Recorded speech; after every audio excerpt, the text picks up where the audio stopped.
恋愛や結婚におけるハードルが下がってきているようです。例えば20代女性が男性に求める条件として、一昨年は年収1000万以上が最多ですが、去年は見た目がある程度と思っていれば年収800万程度のみ良いと答える方が最多でした。今後は理想はもっと下がると思うんですが、ひろきさんどう思いますか？ある程度現実的なことを言わないと、そもそも成立しないよねっていうのが分かってきてるっていう。なので、あんまり理想に燃える人というのが減ってしまったってことだと思うんですよね。なので、理想はどんどん下がっていくんじゃないかなと思います。今でも日本はずっと景気がいいんだと思い続けてる人がいますけど、実際その実質賃金は40ヶ月ぐらい下がってちょっと上がってまた下がってみたいなので、なのでちょっと上がってはいますけど、合計でいくと多分50ヶ月近く実質賃金は下がってるので、そういう意味でいくと生活は苦しくなってるよねっていうのが一般的な感覚なので、そこの理想は下がるというのは当然なんじゃないかなと思いますけどね。ただなんか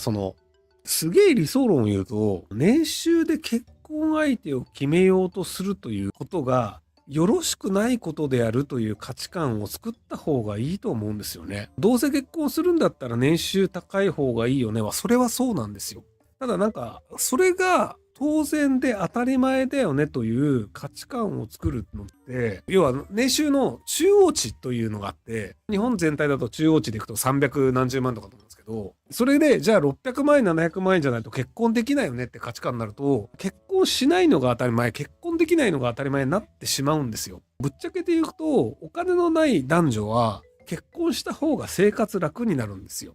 例えば家の家賃も2人でシェアした方が安いよねとか、食費とかも買ってきたものを2人で分けた方が安いよねとか、補助金出たりとか、控除があったりっていうのがあって、600万の年収がないんだったら結婚しないみたいなのって、むしろ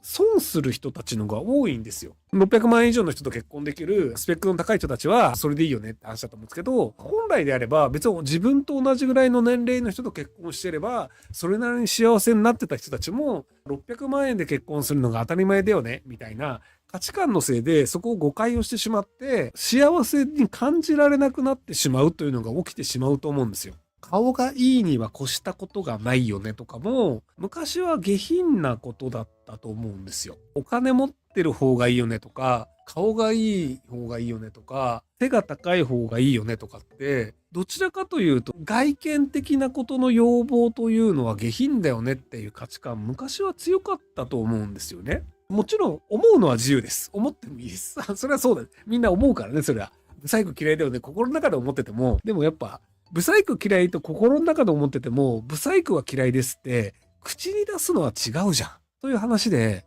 だからそれやっぱり口に出すのは下品だよねっていう価値観をもうちょっと戻した方が、結果としては幸せな人は増えるんじゃないかなと思うんですけど、昔の場合は、ブサイクではあるけど、真面目に仕事をしているから、別に真面目に仕事をしていて、そこで生活をしているわけだから、普通に暮らす分には困らないよね。子供作って楽しく暮らしますっていう人はいるわけで、なので、そこまで重要ではないんですよね。で、ちなみにね、DNA はね、年収が高いかどうかとか、美人かどうかというのを判定はしてません。例えばじゃあ、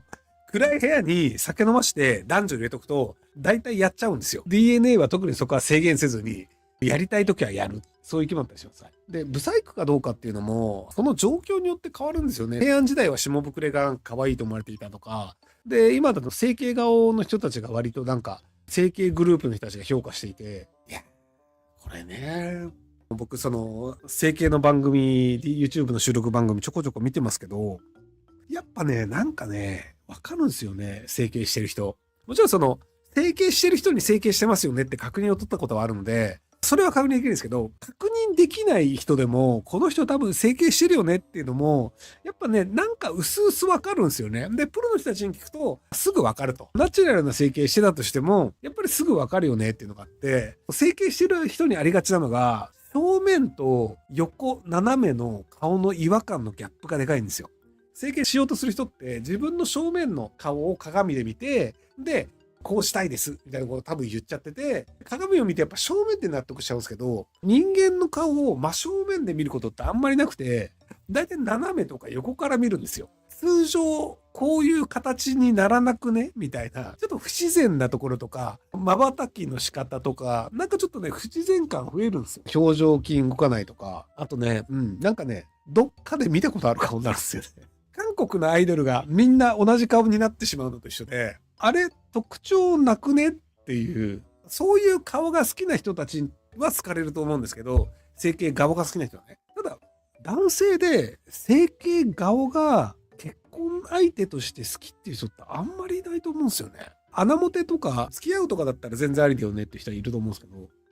なのでね、潜伏業者さんならしといた方がいいと思うんですけど、はい。この前に他の人との恋愛も知っておきたいと思うのはひどいことでしょうか？いいえ、思うのはいいんじゃないですか。彼は8歳で恋愛経験が豊富なのですが、私は男性と話す機会が多かったのですが、付き合った経験が少なく、他の人がどんな恋愛をするのか気になります。もっといい人を見つけたいのではなく、納得したいという考えが近いです。実行する場合、彼氏が納得する可能性はあるのでしょうか？ありません。また結婚を決断するには最適な交際年数は何年でしょうか？最適な交際年数というのはありません。他人と恋愛経験というのを知りたかったら、恋愛小説でも恋愛映画でも友達の話でも騎乗板でもいくらでも見ることはできます。なので、わけのわからないどうでもいい自分自身が楽しむ恋愛のために、せっかくいい条件でいい彼氏がいるのに、それを捨てるというわけのわからないことはしない方がいいです。これマリッジ不倫問題っていうので結構あるんですけど、結婚前の人って自分はもっと上に行けるのではないか。要するにこれってその人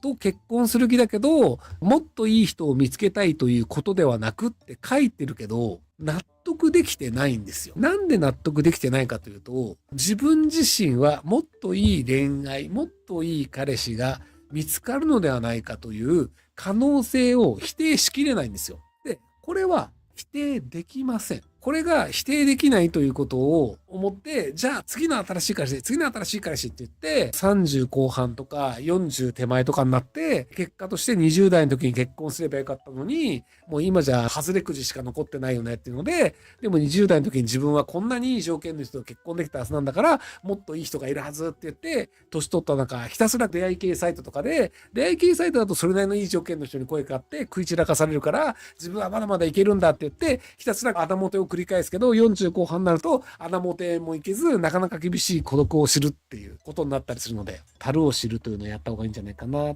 ちょっと自信ができちゃったね。調子乗っちゃってる。探したくなるという気持ちはわかるんです。でも、調子は乗らない方がいいと思います。はい。例えばじゃあ、僕はうちの彼女と結婚はしましたけど、もっといい彼女と結婚できるかもしれないじゃないかと言われたら、その可能性は否定できないんですよ。例えばじゃあ、犬を飼いました。飼った犬よりもっと可愛い犬は飼えるかもしれないよねって言ったら、それはそうでしょ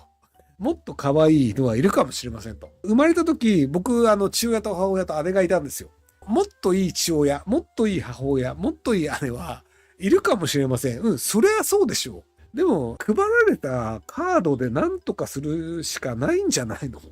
なので、僕はこういうことになったんですねっていうので、じゃあその中で生きていきますっていうので、上がいるはずであるとか、もっといい手札があるはずであるとかいうのは、あまり考えないんですよね。なんでこれを考えないかっていうと、友達もそうだし、旅行に行った時とかに、いや、すげえ飯うまいわと思っても、いや、もっとうまい飯があるかもしれないとか、もっといい旅館があるかもしれないとか、思い出すと不幸になるんですよ。人生の選択肢において、これより良い選択肢が絶対にないと証明されることはないんですよ。例えばじゃあ、僕、代々木で一人暮らしをして、うちの彼女とも同棲とかしてたんですけど、僕は代々木はいい街だなと思ってたんですよ。代々木公園。散歩していくと明治神宮とかあったりするし、飲み会とかで新宿に行っても歩いて帰れるし、だからいい街だよねと思うけど、でも青山の方がいい街だよねって言われたらそうかもしれないし、銀座の方がいい街だよねって言われるとそうかもしれないし、ただ僕は代々木はいい街だと思い込めてるだけで十分なんですよ。中野の方がいい街だよねと思う人がいれば、それはそうだろうねと。茨城県の方がいい街だよねとか、大宮の方がいい街だよねって思う人がいれば、それはそうでしょうと。いいんじゃない？その人たちがそう思えば。なので、僕は自分が今選択したものは良かったというふうに思い込んだ方がより楽しいと思ってるんですよ。なので、僕はその選択肢が多いことが割と良いことであるというふうに結構言ってると思うんですけど、なので自分で選択したものは良いものである。なので、それは良いものである。以上終わりっていう自己洗脳をするようにしてるんですよ。例えばさ、僕は東京都北区赤羽という大都会で生まれたんですけど、足立区とかクソだよねって思ってるんですよ。でも、足立区で生まれたら多分僕は足立区のがいいよねって言ってると思うんですよ。自然もあるし、川もあるし、家賃も安いし、お薬してる人とか周りにいて自由でいいよねみたいな。っていうので、自分の周りのもの、自分の選択というのが良かったよねと思い込んだ方が、ストレスが少ないんですよね。自分の選択というのが間違ってるって思ったらいくらでも思う材料はあるんですよ。それを思い続けるとずっとストレスを抱えるわけじゃないですか。なので基本的に人間っていい悪いかとかと別にしてストレスを抱え続けるというのは良くないことなんですよ。なので隣の芝は見てもいいけど、あ、クソだなって思いながら隣の芝を見るっていう。なので基本的に僕他人をバカにして生きてるんですよ。これは僕は自分の選択が正しいと思ってるし、でも他の人は多分他の人で自分の選択は正しいと思ってると思うんですよ。僕それは別に干渉はしないんですよ。赤羽の方がいいでしょって別に足立区の人には言わないんですよ。足立区の人は足立区で足立区いいと思ってるんだからそれでいいんじゃないのって思ってるので、自分の彼氏というよりもっといい人がいるとかっていうのはその選択肢を持つこと自体が僕は不幸になると思うんですよ。なので彼氏は最高なんじゃね、クソなところもあるけどっていうのでひたすら思い続けた方が短い人生なんでストレスの総量は少なくて済むんじゃないかなっていうね。人類というのは全て仮想シミュレーションの上にコンピューター上で動いているものなので全て思い込みであるっていうね。そういう意味でだから僕あんまりね他人に対して羨ましいっていう感覚がないんですよね。いや大変そうっすねって思っちゃうんですよね。例えばじゃあ僕よりイケメン、僕より背が高い、いくらでもいますと。でもなんかモテるって大変っすねってやっぱ思っちゃうんですよね。変な人寄ってきてるのを見ると、あ、変な人寄っちゃうんだ大変だなとか。やっぱお金持つとお金が欲しい人が寄ってくるんですよ。お金持ちの友達とかにいろんな人が寄ってんの見て大変そうだな、こういう人の世話しなきゃいけないんだとかっていうのがあったりするので。なので布団に入って酒飲んでダラダラ暮らしてるっていうのが幸せだなと思ってた方が人生楽しいんじゃないかなというふうに僕は思っておりますけども、はい。ご視聴ありがとうございます。今回の動画はこちらからの切り抜きになります。ひろゆき LINE スタンプ好評発売中です。概要欄に購入リンクがあるので、そちらから購入できます。よろしくお願いします。